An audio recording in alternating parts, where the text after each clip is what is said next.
அரங்கத்தில் இருக்கும் அனைவருக்கும் இறைவன் புறத்திலிருந்து சாந்தியும் சமாதானம் உண்டாகட்டும். இந்த கேவி திரைப்படத்தின் அறிமுக விழா கிட்டத்தட்ட ஒரு மணி நேரமாக நடந்துகிட்ருக்கு. மேடையில் கிட்டத்தட்ட இசை வெளியீட்டு விழாவில் என்னெல்லாம் பேசணுமோ அதையெல்லாம் இப்பொழுதே இந்த புதியவர்கள் பேசிட்டாங்க. அவங்க தங்களுடைய வழியை சொல்லுவதாக இயக்குனர் இங்கே கண்கலங்கி பேச முடியாமல் திக்கித்து நின்றார். அவங்களுக்கு தெரியாது உங்கள் எல்லாருக்குமே கண்டென்ட் தான் வேணும்னு. மேடையில் இருக்க எல்லாரும் எனக்கு நன்றி சொன்னாங்க, இயக்குனர் சொல்லவே இல்லை. அது ஏன் சொல்லலைன்னா, நான் அவரை சுட்டி காட்டுறதுக்காக சொல்லலை. அவர் வந்து நின்று என்ன பேசுகிறதுன்னு தெரியாமல் இருந்தார். ஸோ அதனால் அவர் தன்னுடைய கடந்த காலத்துக்கு, அந்த திரைப்படம் எடுக்கப்பட்ட காலத்துக்கும், அந்த நிகழ்வுகள் நடைபெற்ற இடத்துக்கும் போயிட்டார். அப்புறம் முன்னாடி பேசின நிக்கில் முருகன் வந்து பேசியதை பார்க்கும் பொழுது அவர் குறிப்புகளை எல்லாம் எடுத்து பேசுகிறத பார்த்தா எனக்கு மறைந்த கலைஞர் அவர்கள் தான் ஞாபகத்துக்கு வர்றாங்க. அவர் ஒருத்தர் மட்டும்தான் எந்த விழாவாக இருந்தாலும், எந்த பேச்சாளர்கள் பேசிக்கிட்டு இருந்தாலும் பேசும்பொழுது ஒவ்வொரு பேச்சாளர்கள்கிட்டருந்து ஒரு குறிப்பு எடுத்துக்கிட்டு எல்லாருக்கும் பதில் சொல்லுவார். கலைஞருக்கு பிறகு இப்பொழுது நிக்கில் தான் நினைக்கிறேன் நான். அவ்வளோ தெளிவாக எப்படி இந்த வேலையை செஞ்சாப்புலன்னு தெரில. நோட்ஸ் எடுத்துக்கிட்டே இருந்திருக்காப்புல போல இருக்கு. ஓகே, ரொம்ப சந்தோஷம். கேவி இது ஒரு நாயகனுடைய பெயர் கிடையாது, ஒரு ஊருடைய பெயர். அந்த ஊர் வந்து பெரியகுளத்துக்கும் தேனிக்கும் நடுவில் இருக்கிற ஒரு ஊர். அவங்க சொன்னது மாதிரி மேலே இந்த பக்கம் போனால் 10 கிலோமீட்டர் போனால் கொடைக்கானலுக்கு போயிடலாம், கீழே வந்தால் பெரியகுளத்துக்கு வந்துடலாம், தேனிக்கு வந்துடலாம். இந்த மாதிரி ஒரு மலை கிராமம் அது. இந்த மலை கிராமத்தை பற்றின அனுபவம் எனக்கு இருக்குது. பெரியகுளத்துக்கு இன்னொரு புறம் அகமலைன்னு ஒரு ஊர் இருக்குது. அந்த ஊரில் குண்டஞ்சை எஸ்டேட்னு ஒரு எஸ்டேட். அதுக்கு நான் போயிருக்கேன் என்னுடைய பள்ளிக்கூட காலகட்டத்தில். கிட்டத்தட்ட அது இப்படி போகும், மேலே குதிரையில் தான் போகணும். அதில் ஒரு கிட்டத்தட்ட 2 மணி நேரம் பயமாக இருக்கும். குதிரை எப்போ வேணாலும் விழுந்துருமோன்ற அச்சம் இருக்கும். குதிரையில் தான் அந்த மூடைகளை கட்டிட்டு போவாங்க. கேவியில் கூட இப்படி இருந்தது பாதை. அது ஃபுல்லாக இப்படி இருக்கும், பாறையாக இருக்கும், நடப்பாதை கூட இருக்காது. அந்த அனுபவம் எனக்கு இருக்குது. அதோட புகைப்படங்கள்லாம் நான் வச்சுருக்கேன். நான் இப்போ எப்படி இருக்குன்னு தெரில. அது மாதிரியான ஒரு மலை கிராமத்தை பற்றி தான் இவங்க அந்த மலை கிராமத்தில் மருத்துவமனைக்கு வருவதாக இருக்கட்டும் அல்லது பள்ளிக்கூடங்களுக்கு வருவதாக இருக்கட்டும், இந்த மாதிரி சாலை வசதி இல்லை. அப்போது ஒரு பெண் கர்ப்பம் அடைஞ்சிட்டா, கர்ப்பிணியாக இருக்காங்க, அவங்க வந்து மருத்துவமனைக்கு போகணும். அந்த பிரசவ நேரத்துக்கு மருத்துவமனைக்கு போகணும்னா அந்த வழி சொல்லுவாங்க. வீட்டில் அனுபவஸ்தர்களுக்கு தெரியும். அந்த தண்ணீர் குடம் உடைஞ்சிடும் அப்படின்னு சொல்லுவாங்க. அந்த தண்ணீர் குடம் உடைஞ்சு அங்கேருந்து ஒரு 2 மணி நேரத்துக்குள்ளே மருத்துவமனைக்கு போயிடணும். அதுதான் அந்த தாயையும் சேயையும் குழந்தையும் காப்பாற்ற முடியும். ஆனால் இந்த கேவி கிராமத்திலிருந்து, வெள்ளக்கேவி கிராமத்திலிருந்து மருத்துவமனைக்கு, அரசு மருத்துவமனைக்கு வருவதாக இருந்தால் 7 மணி நேரம் ஆகும். இது பகல்லையே இந்த கஷ்டம். இரவு நேரத்தில் அப்படி ஒரு வழி வந்துருச்சுன்னா என்ன செய்கிறது அப்படின்னா, அது உயிரை பணைய வைக்கிற வேலை தான். அப்படி ஒரு இரவு நேரத்தில் நடந்திருக்கக்கூடிய ஒரு சம்பவத்தை தான் அவங்க படமாக்கியிருக்கிறதா சொல்கிறாங்க. இப்போது அந்த ஊர்லேயே, இப்போ இவங்க எந்த ஊர் படமாக்குனாங்களோ அந்த ஊரில் கடந்த வாரம் ஒரு பெண் உடல்நிலை பாதிக்கப்பட்டு டோலியில் கொண்டு போகும்போது தாமதமாகி இறந்துட்டாங்க. இதுதான் இன்றைய நிலைமை. இதில் நம்ம கவனிக்க வேண்டியது என்னென்னா, இந்த மாதிரியான சாலை வசதிகள் இல்லாமல் நிறைய கிராமங்கள் இருக்குது, மலை கிராமங்கள் இருக்குது.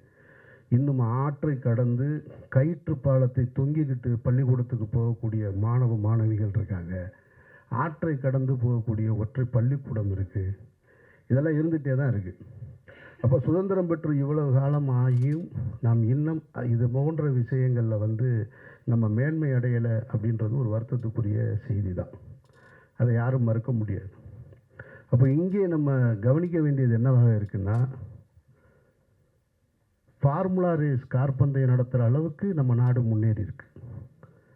அப்போது அந்தளவுக்கு முன்னேறி இருக்கிற நாம் இந்த மாதிரியான மருத்துவமனைகளுக்கு கொண்டு போவதற்கான சாலை வசதிகளை முன்னேற்ற வேண்டியது அவசியமானது. அதையும் கவனிங்க. வெறுமனே நம்ம அதுவும் தேவை தான், ஆனால் இந்த அடிப்படை தேவையும் ரொம்ப முக்கியன்றது தான் நம்ம பார்க்கணும். அப்போ அப்படி ஒரு சூழலில் தான் அவங்க ஏன் உங்ககிட்ட இந்த வழியை சொல்கிறேன்னு எல்லாரும் சொன்னாங்க, ஊடக நண்பர்களை பார்த்து சொல்கிறாங்கன்னா, இந்த செய்தியை நீங்கள் கடத்தணும், அரசுக்கு கொண்டு போய் கடத்தணும் அப்படின்றது தான் அவங்களுடைய நோக்கம். அதுக்கு தான் நான் ஒரு ஸ்பீக்கர் அங்கே நிற்கிறேன். நான் அவர்கள் சொல்ல நினைப்பதை என்னுடைய வாயிலாக நான் உங்ககிட்ட சொல்கிறேன். நிச்சயமாக இப்போது ஜெய் பீம்ன்ற ஒரு திரைப்படம் வந்தது. அந்த திரைப்படத்தை பார்த்ததற்கு பின்னால் தமிழக அரசு உடனடியாக தலையிட்டு இருளர்களுக்கான அவருடைய வாழ்க்கையை மேம்பட செய்வதற்கான பட்டா வழங்குவது இதெல்லாம் நடந்தது. அது மாதிரியாக கெவி திரைப்படமும் ஒரு சூழலை ஏற்படுத்தும், அவர்கள் வாழ்க்கையில் மாற்றத்தை ஏற்படுத்தும்னா அப்படி ஒரு சூழல் நடக்கணும்னு நானும் வேண்டிக்கிறேன். உங்களுக்கு அந்த நன்றியை செலுத்துகிறேன். அப்போ தமிழக அரசின் கவனத்துக்கு இந்த கெவி திரைப்படத்தையும் கொண்டு போக வேண்டியது அவசியமாக இருக்கின்றதான் மறுக்க முடியாத உண்மை. இதில் இன்னொரு சிக்கல் இருக்குது. அதை படக்குழுவினர் யாரும் தப்பாக நினச்சிக்க கூடாது. அதாவது ஒரு திரைப்படம் என்பது அது ஒரு மெயின் ஸ்ட்ரீம் மீடியா. திரையரங்குக்கு லைட் அமர்த்திட்டு எதுக்கு இவ்வளோ ஸ்பீக்கர்ஸ் வச்சுருக்காங்க அப்படின்னு சொன்னால் அவங்க ஒன்றை உணர்வதற்காகத்தான். முன்ன மாதிரி இல்லை. இப்போல்லாம் 5.1 7.1 டால்பி ஸ்டீரியோ எல்லாம் வந்ததுக்கு பின்னாடி அந்த திரைப்படம் இந்த தாக்கத்தை தனக்கு ஏற்படுத்தணும் அப்படின்றது. இப்போ நீங்கள் படப்பிடிப்பு தளத்தில் நான் கஷ்டப்பட்டேன், அங்கே ரொம்ப சிரமம் இருந்தது, நாங்கள் வேதனைகளை அனுபவித்தோம், கண்ணீரை அனுபவித்தோம் அப்படின்னு சொல்லுவதால் மட்டும் அது கடந்துடாது ஆடியன்ஸுக்கு. அந்த திரைப்படம் அதை கடத்துதா, அது அந்த வேலையை செய்தான்றதான் ரொம்ப முக்கியமானது. ஏன்னா அதில் நீங்கள் ரொம்ப கவனமாக இருக்கணும். நீங்கள் ஒரு இண்டிபெண்டன்ட் ஃபிலிம் மேக்கர்ன்றீங்க, அப்புறம் எல்லாருமே நாங்கள் எல்லாமே புதியவர்களாக இருந்தோம்னு சொல்கிறீங்க. கேட்குறதுக்கு நல்லா இருக்குது, படம் பார்க்குறதுக்கு நல்லா இருக்கணும், அது ரொம்ப முக்கியம். ஏன்னா இந்த நாட்டில் வாச்சாத்தின்னு ஒரு நிகழ்வு உங்களுக்கு எல்லாருக்குமே தெரியும். 18 பெண்கள் பாலியல் வன்முணர்வு செய்யப்பட்ட ஒரு கொடுமை. அதுக்கு 30 ஆண்டு கால போராட்டத்துக்கு பின்னாடி இப்போ தான் தீர்ப்பு வந்தது, உங்கள் எல்லாருக்கும் தெரியும், பத்திரிகையாளர்களுக்கு. ஆனால் வாச்சாத்தியை மையப்படுத்தி ஒரு திரைப்படம் வந்தது, பார்க்க முடியாது, ரொம்ப நேரமாக நம்ம போர் அடிக்கும். அந்த வழி நமக்கு உணரவே முடியாது. அப்போ மேக்கிங்கில் ஃபிலிம் மேக்கிங்கில் கொஞ்சம் அமெச்சூராக இருக்கும். அப்போ அது போன்று இருந்து விடக்கூடாதுன்றதுல ரொம்ப கவனமாக இருக்கணும் நீங்கள். இதை ஏன் நான் உங்ககிட்ட இந்த இடத்துல சொல்கிறேன்னா, திரையரங்குக்கு வந்ததுக்கப்புறம் நீங்கள் அதை பற்றி பேசி பிரயோஜனமே கிடையாது. உங்களுடைய திரைப்படத்தினுடைய ஒரு காட்சியை, ஒரு முன்னோட்டத்தை எனக்கு அனுப்பிச்சிருந்தீங்க. அதில் பார்த்து 2 தேவையில்லாத 2 ஷார்ட்ஸ் இருக்குது என்னுடைய பார்வையில். அது ஒரு ஹீரோவை முன்னிலைப்படுத்துவது போல். அது இந்த இடத்துக்கு கொண்டு சேர்க்காது. இவங்க அந்த மாதிரி நிறைய பார்த்துட்டாங்க. இவங்களுக்கு எல்லாம் தெரியும் யார் யாருக்கு என்ன ஷாட் வைப்பாங்கன்னு முன்னாடியே சொல்லிடுவாங்க, படம் பார்க்குறதுக்கு முன்னாடியே. அதனால் அதையெல்லாம் தவிர்த்துட்டு நீங்கள் படம் முடிகிறதுக்குள்ளே, படம் காப்பி ரெடியாக ரிலீஸ் பண்ணுறதுக்குள்ளே ஒரு தடவை இப்போ என்னை இந்த விழாவுக்கு அழைத்தது போல் உங்கள் பிஆர்ஓ மூலமாக இன்னும் சில நல்ல இயக்குநர்கள் இருக்காங்க, அவர்களை அழைத்து படத்தை போட்டு காமிச்சு, சார் இதில் எந்தெந்த இடம் வீக்காக இருக்குது, இல்லை எதை எப்படியாவது என்ஹான்ஸ் பண்ண முடியுமா, தேவையில்லாத காட்சிகள் எது ரிப்பீட் மோடில் இருக்குது, இதையெல்லாம் பார்த்து கொண்டு போய் சேர்க்க வேண்டியது உங்கள் பொறுப்பு. அப்படி சேர்த்திங்கன்னா தான் நீங்கள் பட்ட கஷ்டம் போய் சேரும்.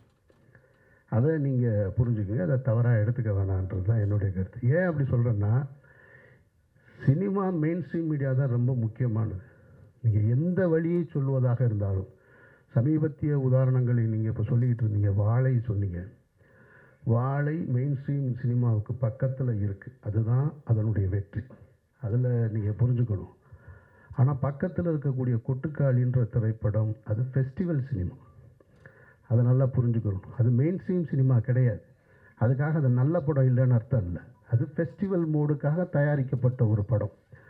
அப்போ ஃபெஸ்டிவல் மோடுக்காக தயாரிக்கப்பட்ட ஒரு திரைப்படத்தை, பல சர்வதேச விருதுகளை பெற்ற ஒரு திரைப்படத்தை இங்கே கொண்டு நீங்கள் சக மெயின் ஸ்ட்ரீம் மீடியாவோட போட்டி போட வைப்பது என்பதே அது ஒரு வன்முறை தான். அது எனக்கு ஏற்புடையதல்ல. அப்படி ஒரு படத்தை கொண்டு போட்டி போட வைக்கவே கூடாது. அது தேவையற்ற வேலை. சர்வதேச விருது வாங்கின ஒரு திரைப்படம், பாராட்டுக்களை பெற்ற ஒரு இயக்குனரை இங்கே ஒரு 150 ரூபா கொடுத்துட்டு வெளியில் வரும்போது ஒருத்தர், இப்போ தான் யூடியூப் நிறையா வந்துருச்சு இல்லையா, யூடியூப் வந்துட்ட காரணத்தினால என்ன பண்ணுறாங்கன்னா, நாங்கள் படமாக எடுத்து வச்சுருக்கோம், நம்ம அதை பார்க்குறோம். 2 நாளாக நான் பார்த்துட்ருக்கேன். அந்த டைரக்டரை பார்த்தா நான் வெட்டுவேன், அடிப்பேன் அப்படின்லாம் சொல்கிறேன். அவருக்கு யார் அந்த உரிமை கொடுத்தது? வெட்டுவேன் அடிப்பேன்னு சொல்கிறதுக்கான உரிமை யார் கொடுத்தா? படம் நல்லா இல்லைன்னு சொல்கிற, அது ஓகே, ஏன் நீ காசு கொடுத்து பார்த்ததுனால தான் அது கூட உனக்கு அந்த உரிமை, இல்லைன்னா அது கூட கிடையாது.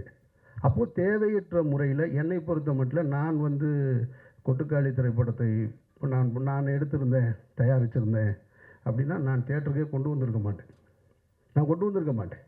அதை வணிக நோக்கத்தில் கொண்டு வந்து திணிக்க வேண்டிய அவசியம் இல்லைன்னு நான் நினைக்கிறேன். அது அவசியமற்றது. அது சர்வதேச திரைப்பட விருதுகளை பெற்றிருக்கு.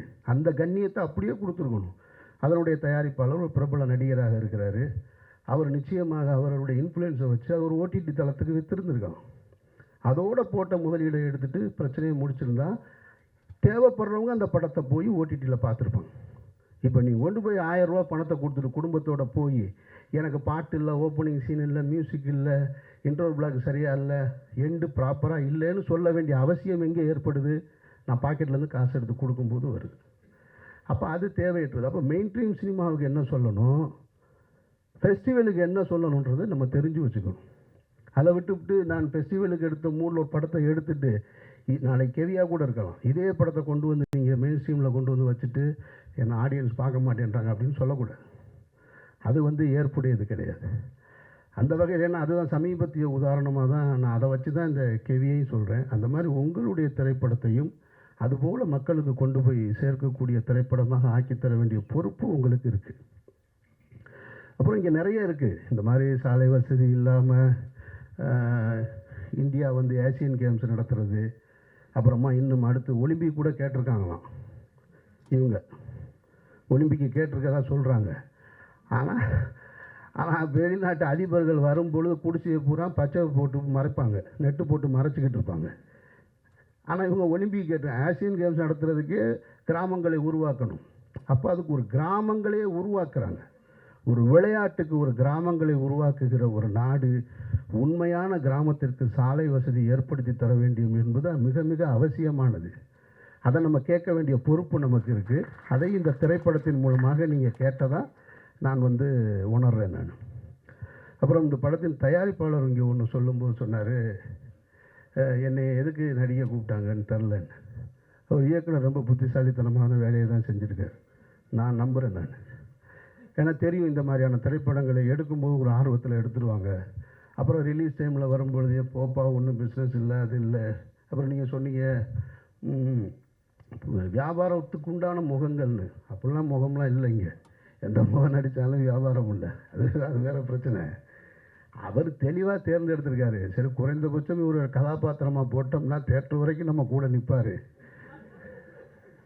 அது ஒரு சாதுரியம்தான், அது தப்புன்னு சொல்ல முடியாது. அது ஒரு புத்தி சாதுரியம் தான். அதை சரியாக செய்யும் பொழுது அவரும் பயனடைகிறாரு, நீங்களும் பயனடைகிறீங்க. ஸோ அதனால் எல்லாமே சரியான நிகழ்வாகத்தான் நடந்திருக்கிறதா நம்ம பார்க்குறோம். மற்றபடி உங்களுடைய உழைப்பு, நீங்கள் கண்ணீர் சிந்த வேண்டிய அவசியம் இல்லைன்னு நான் நினைக்கிறேன். நான் ரொம்ப மெனக்கெட்டிருக்கீங்க, ஒரு டீம் கஷ்டப்பட்டு வேலை செஞ்சுருக்கீங்க. உங்களுடைய கஷ்டம் எல்லாமே மைக்கில் பேசுகிறதுனால எதுவும் சரியாயிடும். நீங்கள் பட்ட கஷ்டம் வந்து இன்னொருத்தவங்களுடைய கஷ்டத்தை பொது சமூகத்துக்கு சொல்வதற்காக பட்ட கஷ்டம். ஸோ அந்த கஷ்டம் திரையரங்கில் சரியாக நான் பார்த்த ஃபஸ்ட்டு இப்போ 2 ஷாட்டு போட்டிங்க பாருங்கள், அந்த ஷாட்டு பேசுது அந்த ஊர் என்னன்னு அப்படின்றது. எனக்கு இப்போ பார்த்த உடனே என்ன தோணுது, இந்த கதையை எடுத்துகிட்டு நம்மள்கிட்ட வராமல் போயிட்டாங்களே, இவங்க எடுத்துகிட்டு வந்தால் எடுத்து கொடுத்துருப்போமே அப்படின்னு தான் தோணுது. சார், நான் வந்து நகரத்தில் வளர்ந்தவன். நான் மதுரைன்ற நகரத்தில் வளர்ந்தவன். எனக்கு கிராமங்கள் தெரியும். ஆனால் கிராமத்தில் இருக்கக்கூடிய வழி என்னன்றது அவங்களெல்லாம் அதெல்லாம் அவ்வளோலாம் நான் வளரலை. நான் ரொம்ப சின்ன வயசில் ரொம்ப ஜாலியாக சுற்றிக்கிட்டு இருந்த பையன். நான் காலேஜ் வர வரைக்கும் ரொம்ப ஜாலியாக இருந்தேன். நான் அதனால் நான் பார்த்த விஷயங்களே அங்கங்கே அந்த கிராமம் அது இதுன்னு எனக்கு இருக்கிற சினிமா அனுபவத்தை வைத்து, நான் பார்த்த சினிமா அனுபவத்தை வச்சு எனக்குன்னு ஒரு கதையை உருவாக்கி நான் திரைப்படம் எடுத்துகிட்டு இருக்கேன். இது நான் பார்க்கல. இப்போ இந்த ஃபஸ்ட்டு ஷாட் பார்த்த உடனே ஆகா நம்ம பண்ணியிருக்கலாம் இந்த படம் அப்படின்னு தோணுச்சு.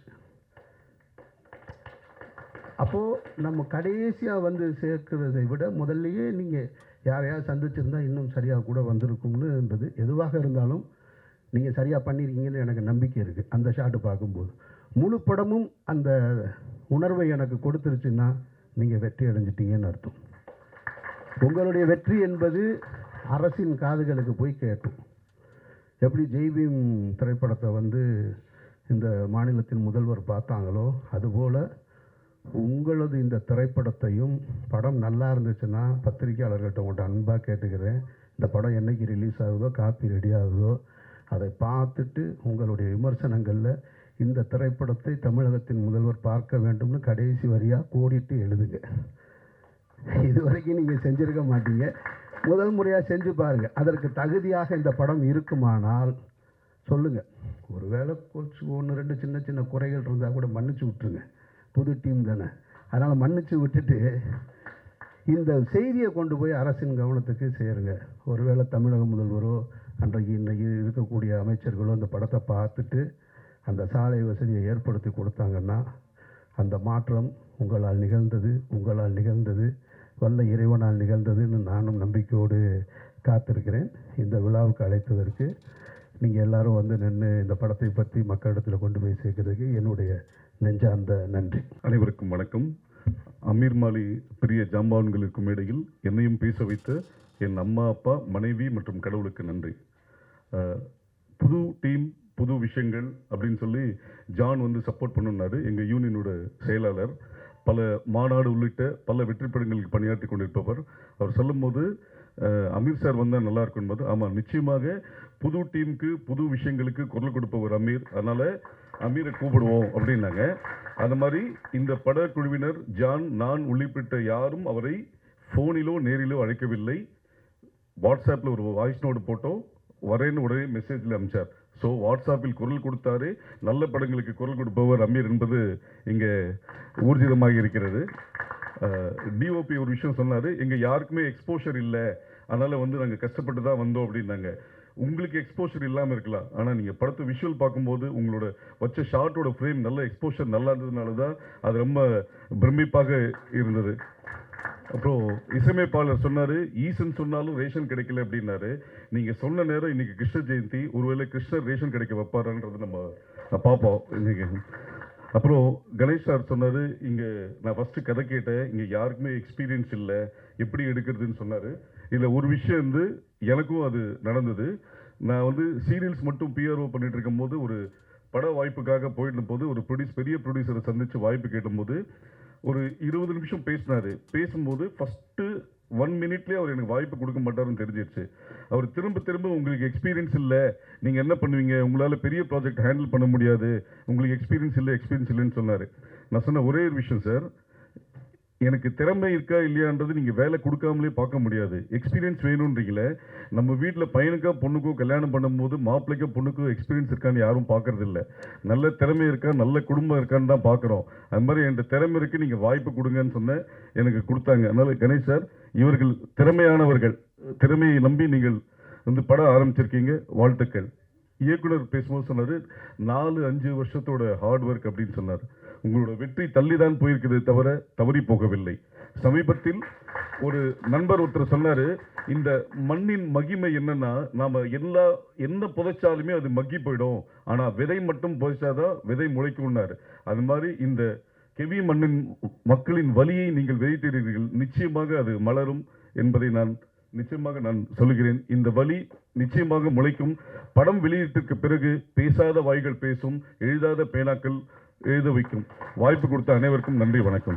படத்தில் நடித்த நடிகர்கள், படத்தின் தயாரிப்பாளர்கள் மற்றும் ஊடக நண்பர்கள் அனைவருக்கும் வணக்கம். கெவினோட எனக்கு ஞாபகம் வருது பிரமிப்பு மட்டும்தான். பிரமிப்புனா இவர்களுடைய உழைப்பு, அதாவது இந்த டீம்னுடைய உழைப்பு தான் எனக்கு வந்து மிகப்பெரிய பிரமிப்பை உண்டாக்குச்சு. ஏன்னா அவங்க அதன் மேலே கொண்ட நம்பிக்கை தான் எனக்கு வந்து இப்போ வரைக்கும் எனக்கு பெரிய ஆச்சரியத்தை கொடுத்துட்டே இருக்கு.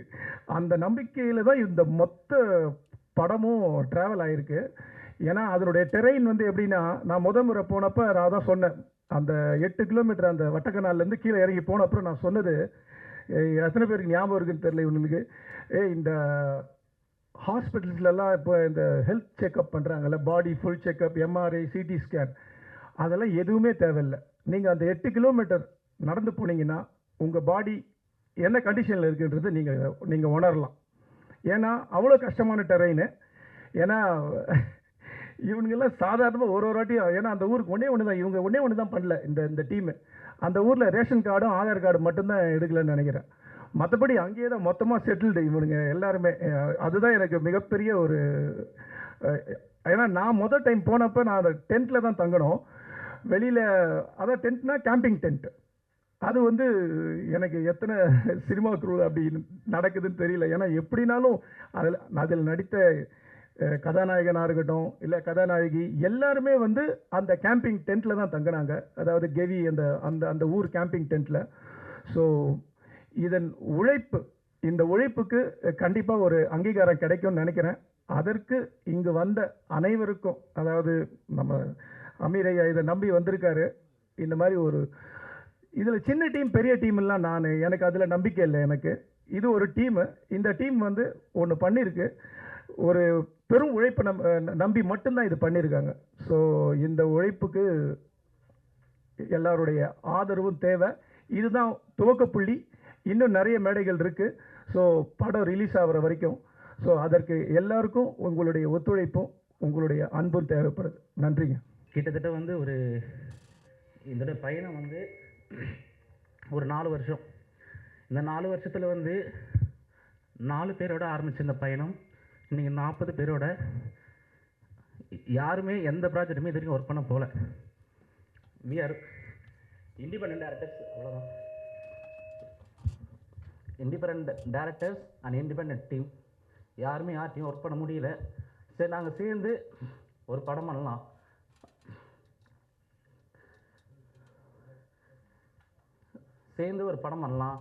அப்படின்னு சொல்லிட்டு ஆரம்பித்து இன்றைக்கி வந்து இந்த படம் வந்து நல்லபடியாக முடிஞ்சிருக்கு.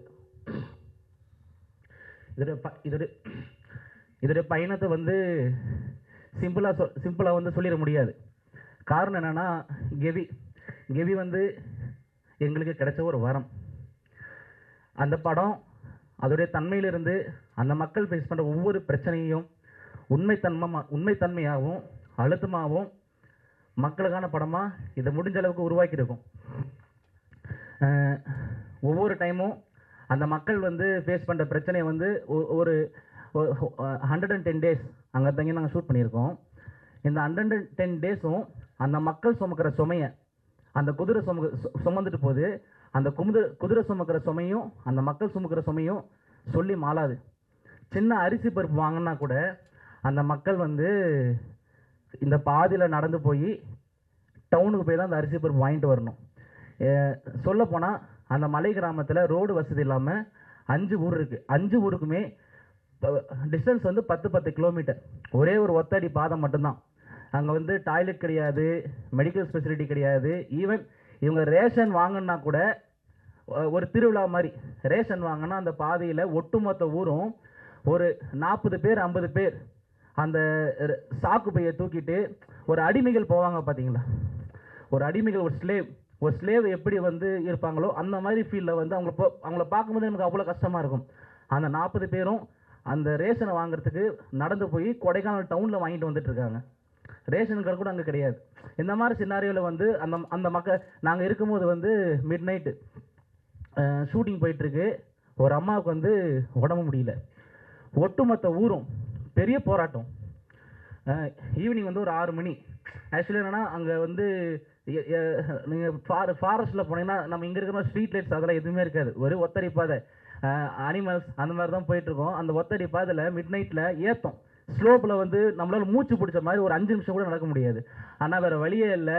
மழை வந்தாலும் சரி, புயல் அடித்தாலும் சரி, அந்த மக்கள் அந்த பாதையை யூஸ் பண்ணி ஆகணுன்ற கட்டாயம் வந்து வேறு வழியே இல்லாமல் சாவுன்றது வந்து நம்ம பிறக்கிறோம் இறக்குறோம் எல்லாமே வந்து இயற்கையாக நடந்தால் சந்தோஷம். ஆனால் அதை மீறி அவங்க மேலே நடக்கிறது வந்து பயங்கரமான வன்முறை.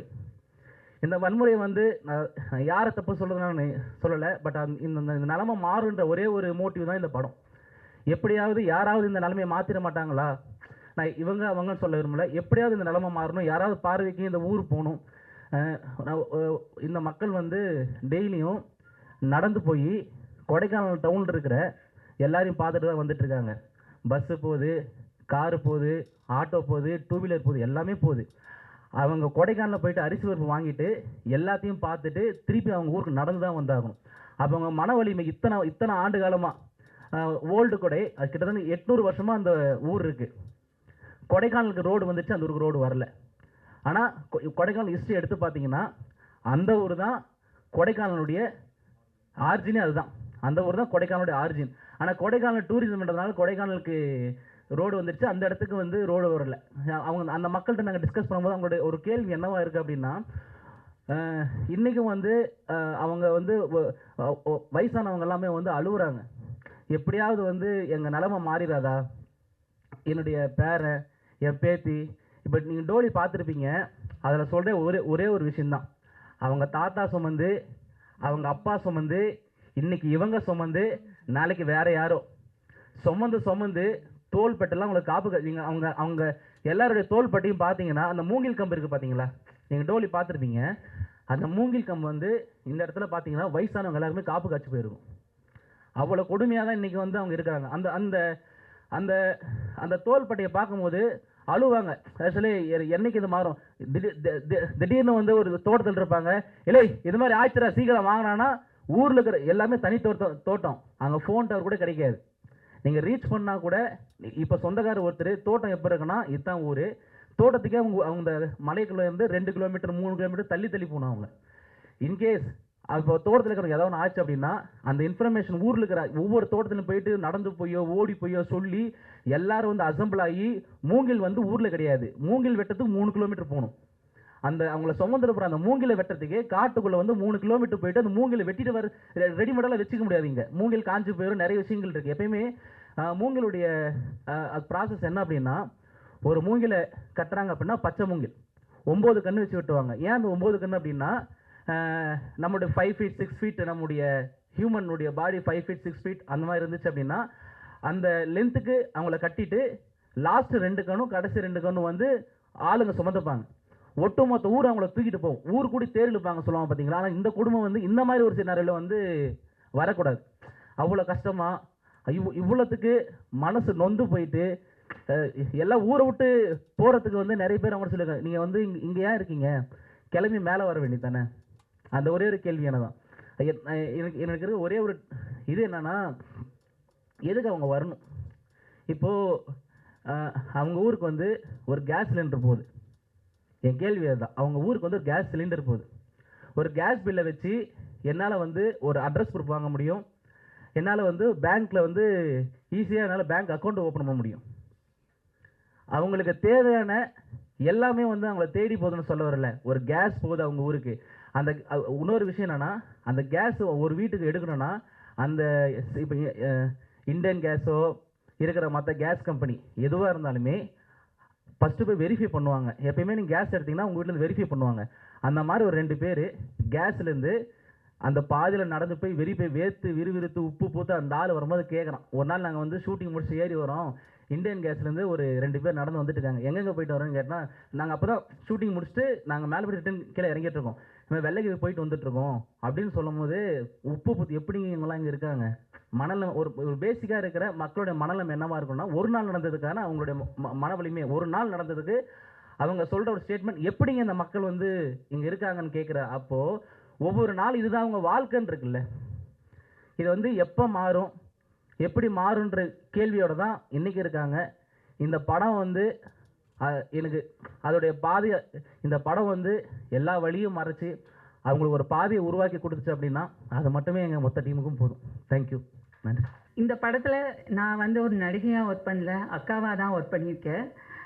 என்ன சொல்கிறது, எனக்கு என் கூட பண்ண தம்பிங்க கூட என்னை அக்கான்னு ரொம்ப எல்லாம் கூப்பிட்டதில்லை. சென்னைக்கு வந்து இங்கே இருக்கிற தம்பிங்க தான் என்னை அக்கான்னு கூப்பிட்டுருக்காங்க. அந்த விதத்தில் இந்த டீமில் இருக்கிறவங்க எல்லாருமே என் பேர் ஜீவா, ஆனால் என் பேர் ஜீவாக்கானே மாற்றிட்டாங்க. என்னை வந்து அக்கான்னு கூப்பிட்டு ஒரு மாதம் தம்பிங்களோட ட்ராவல் பண்ணியிருப்போம், எல்லாம் சேர்ந்து ரொம்ப சந்தோஷமாக இருந்தது. என் தம்பி தமிழ், ஜெகன், ஆதவன், கிருபா, சாமி, சந்தோஷ், இந்த படத்தோட சூப்பர் ஹீரோஸ் இவங்க எல்லாம், direction team and camera team, art director அறிவு அந்த உட்காந்துருக்காரு. அவங்க இந்த படத்தில் ஒர்க் பண்ணாங்க ஒவ்வொருத்தருமே சூப்பர் ஹீரோஸ்.